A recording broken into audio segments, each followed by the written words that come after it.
അഞ്ജലി അഞ്ജലി ഈ അടുത്ത് സ്റ്റാൻഡപ്പ് കോമഡിയിലോട്ടും കാല് എടുത്തു വെച്ചായിരുന്നു. അത് 1-2 സ്ഥലത്ത് സ്റ്റാൻഡപ്പ് കോമഡി ഒക്കെ ചെയ്തായിരുന്നു. സോ അതിന്റെ ഒരു എക്സ്പീരിയൻസ് അല്ലെ, അതിന്റെ ഒരു പ്രിപ്പറേഷൻസും കാര്യമൊക്കെ. ഞാൻ അഞ്ജലിനെ ആദ്യം പരിചയപ്പെട്ടപ്പോ അഞ്ജലി എന്നോട് പറഞ്ഞിരുന്നു എനിക്ക് സ്റ്റാൻഡപ്പ് കൊമീഡിയൻ ആകണം. അപ്പൊ എനിക്ക് ഭയങ്കര ഹാപ്പി ആയിരുന്നു. കാരണം സ്റ്റാൻഡപ്പ് കൊമീഡിയൻ എന്നൊക്കെ നമ്മുടെ നാട്ടിൽ ഒരാള് അസ്പയറിംഗ് ഡ്രീമായി വെക്കാത്ത ആൾക്കാർ, എസ്പെഷ്യലി ഒരു പെൺകുട്ടി. അപ്പൊ ഞാൻ ഭയങ്കര ഹാപ്പി ആയിരുന്നു. പിന്നെ ഇവള് സ്വന്തമായിട്ട് സ്റ്റാൻഡപ്പ് കോമഡി ഏതൊരു സെറ്റൊക്കെ ചെയ്തു എന്നൊക്കെ പറഞ്ഞപ്പോ ഞാൻ ഒരു വെൽവിഷർ എന്നൊക്കെ ഉള്ള രീതിയിൽ ഭയങ്കര ഹാപ്പി ആയിരുന്നു. അത് സ്റ്റാൻഡപ്പ് കോമഡി ഇപ്പോഴും എനിക്ക് ചെയ്യാൻ ഭയങ്കര ഇഷ്ടമാണ്. അല്ല, ഞാൻ സ്റ്റാൻഡപ്പ് കോമഡി ചെയ്യാൻ എന്താ വെച്ചാൽ സ്റ്റാൻഡപ്പ് കോമഡിക്ക് കുറച്ചും കൂടെ ഒരു എന്താ പറയാ, മോഡലിങ്ങിനെക്കാട്ടും ടഫാണ് സ്റ്റാൻഡപ്പ് കോമഡി ചെയ്യാൻ. മോഡലിങ്ങിനെക്കാട്ടും ടഫാണ് സ്റ്റാൻഡപ്പ് കോമഡി ചെയ്യാൻ വേണ്ടിയിട്ട്. കാരണം ഇപ്പൊ മോഡലിങ്ങിന് വെച്ചിട്ടുണ്ടെങ്കിൽ ഇപ്പൊ നമ്മള് റിജക്ട് ആയെന്നേ ഉള്ളൂ, നാട്ടുകാരുടെ മുന്നിൽ നാണം കെടില്ല. പക്ഷെ മര്യാദക്ക് പോയില്ലെങ്കിൽ അവിടെ കിടന്ന് നാണം കെട്ട് ഇതാക്കേണ്ടി വരും. അയ്യോ കുറച്ചൊന്നും പോരാ മോനെ, അതിന് നല്ല തൊലിക്കെട്ടി വേണം. അത് നമ്മൾ ഇരുന്ന് സ്ക്രിപ്റ്റ് എഴുതണം, അതാണ് ഏറ്റവും വലിയ പ്രശ്നം. കാരണം എനിക്ക് ഒന്നാമെന്ന് വെച്ചാൽ എനിക്ക് കോപ്പി അടിക്കുന്നത് ഇഷ്ടമല്ല. ഇപ്പൊ എനിക്ക് എന്തെങ്കിലും ഒത്തന്റിക് സാധനം, കാരണം ഇപ്പൊ ചില സമയത്ത് ഏതെങ്കിലും ഒരു കൊമേഡിയൻ ഒരു തമാശ പറഞ്ഞു, ചിലപ്പോ ആ തമാശ ആയിരിക്കില്ല ഞാൻ പറയുമ്പോ ആൾക്കാർക്ക് തമാശയായിട്ട് ഫീൽ ചെയ്യാം. വ്യത്യാസം ഉണ്ടാവും, ഓരോരുത്തരും ഓരോ ചിലവർ അവരുടെ വോയിസ് വെച്ച് തമാശ പറയും, ചിലവർ അവരുടെ വേർഡ്സ് വെച്ച് തമാശ പറയും, ചിലർ പ്രാസം ഒപ്പിച്ച് തമാശ പറയും, ചിലവർ കളിയാക്കിക്കൊണ്ട് തമാശ പറയും. കുറെ വ്യത്യാസമുണ്ട്. സ്റ്റാൻഡപ്പ് കോമഡിയൻസ് തന്നെ പല രീതിയിലാണ് തമാശ പറയാം.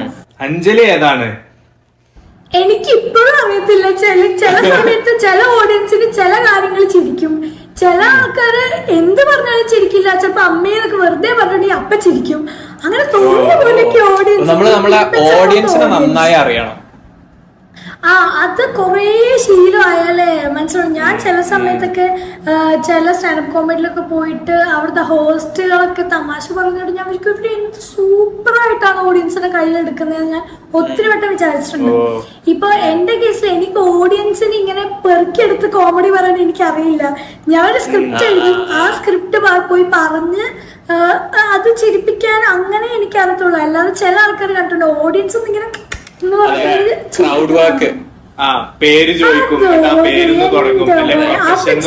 പരിപാടിയൊന്നും അല്ല, അത് ഭയങ്കര ടാസ്ക് ആണ് ചെയ്യാൻ വേണ്ടിട്ട്. അത് എനിക്ക് അറിയത്തുമില്ല. അയ്യോ ഞാനൊക്കെ ചേർന്ന് കൂവും ആൾക്കാര്. അതല്ല അഞ്ച് എത്ര ഷോസ് ചെയ്തു, എത്ര പ്രാവശ്യം ട്രൈ ചെയ്തു? ഓപ്പൺ മൈക്സ് കുറെ ചെയ്തിട്ടുണ്ട്.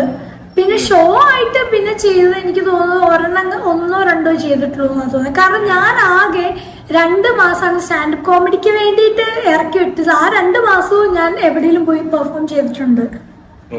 പിന്നെ എനിക്ക് എന്തായാലും സമയമില്ല, കാരണം ക്ലാസ് ഉണ്ട്, പിന്നെ അതിൻ്റെ ഇടയ്ക്ക് ഓരോരോ പരിപാടികളൊക്കെ ഉണ്ട്. അതിൻ്റെ ഇടയ്ക്ക് സ്റ്റാൻഡപ്പ് കോമഡി ചെയ്യാൻ സത്യം പറഞ്ഞാൽ സ്റ്റാൻഡപ്പ് കോമഡി ചെയ്യുന്ന ആൾക്കാരുണ്ടല്ലോ, സ്റ്റാൻഡപ്പ് കോമഡിയിലേക്ക് തന്നെ സ്റ്റിക്ക് ചെയ്യണം. ഒന്നിലേക്ക് അങ്ങനെ ചാടരുത്. കാരണം എന്നാ മാത്രമേ നമുക്ക് അത് നമ്മൾ ഇമ്പ്രൂവ് ആവുള്ളൂ. ഇതിപ്പോ ഏതാണ് കൺസിസ്റ്റൻസി വേണം. ഇപ്പൊ മോഡലിംഗിൽ തന്നെ ഇപ്പൊ ഞാൻ 2 വർഷം മുന്നേ ചെയ്ത ഷൂട്ടും ഇപ്പൊ ചെയ്യുന്ന ഷൂട്ടും ഇപ്പൊ ഞാൻ കൊടുക്കുന്ന ഒരു നല്ല അതെ, ഞാൻ കൊടുക്കുന്ന ഒരു ഔട്ട്കം തന്നെ നല്ല വ്യത്യാസമുണ്ട്. അപ്പോ അതേപോലെ തന്നെയാണ് സ്റ്റാൻഡപ്പ് കോമഡി. ഞാനിപ്പോ ഒരു ദിവസം സ്റ്റാൻഡപ്പ് കോമഡി ചെയ്ത് പിന്നെ ഒരു 5-6 മാസം കഴിഞ്ഞ സ്റ്റാൻഡപ്പ് കോമഡിക്ക് ഞാൻ നന്നാവാനൊന്നും പോകുന്നില്ല. അതെനിക്ക് അതെ. പിന്നെ അതും പോരാ, ആകൊരു സമാധാനം എന്ന് വെച്ചിട്ടുണ്ടെങ്കിൽ ഈ ചെലപ്പ് അതിങ്ങനെ ഒരിക്കലും നിക്കാതെ ഇങ്ങനെ പോകുന്നുണ്ട്, തട്ടുമുട്ടും ഇല്ലാതെ. അതുകൊണ്ട് പിന്നെ വലിയ ബുദ്ധിമുട്ടില്ല. അതെ, പക്ഷെ എനിക്ക് ഇഷ്ടമാണ് ചെയ്യാൻ വേണ്ടിട്ട്. കാരണം stand up comedy is like who I am. And modeling is like what I am.